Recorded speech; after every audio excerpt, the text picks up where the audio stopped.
So you need to be very careful on unang-una sinong ifa-follow mo, sinong pakikinggan mo, sinong, 'di ba? And learning is not 1 hour. Learning and getting the maturity in trading is a process. No, you need to undergo the process. Makinig ka lang araw-araw kahit nasa white noise background. It will add value to you as a person, eh.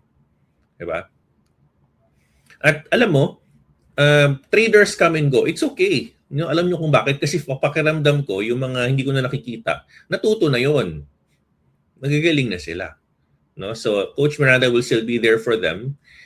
They will be there on the sides, knowing that they have improved what they know because of what we taught them. No? And ang problema dyan, pag ihininto natin, we stop doing our educational platform, then yung isa pala na muntik na talagang sumali ay hindi pa inabutan.